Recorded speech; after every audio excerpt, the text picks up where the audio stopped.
सम्पूर्णमा नमस्कार, शुभ प्रभात र आज पनि तपाईहरुलाई मेरो डेली भ्लगमा चाहिँ स्वागत छ र म आफ्नो बिहानी घरायसी कार्यहरू गरेर चाहिँ अहिले विद्यालयको लागि चाहिँ निस्किसकेको छु।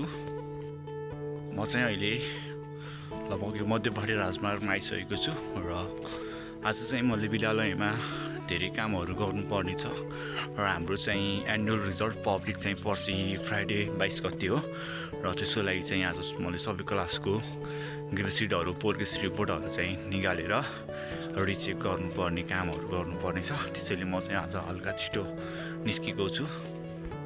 यो चाहिँ मेरो कार्यक्षेत्र, मेरो विद्यालय श्री फुलबारी विद्या मन्दिर प्राली है।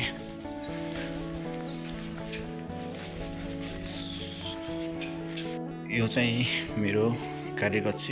मैले चाहिँ यहाँ बसेर धेरै कामहरू गर्नुपर्ने हुन्छ।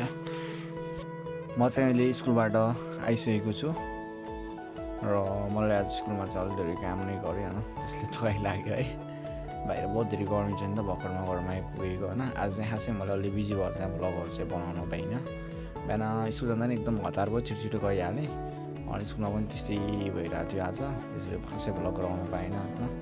म बिस्तारै सुरु मेरो भ्लगको जर्नी चाहिँ भर्खर स्टार्ट गरेको छु मैले। म चाहिँ अब आफ्नो डेली लाइफ भ्लगहरूलाई चाहिँ म एउटा कन्टेन्टको रूपमा चाहिँ तपाईँहरूलाई देखाउने छु है। आजलाई त्यो भन्दै मेरो भ्लग चाहिँ म यहीँ एन्ड गर्छु।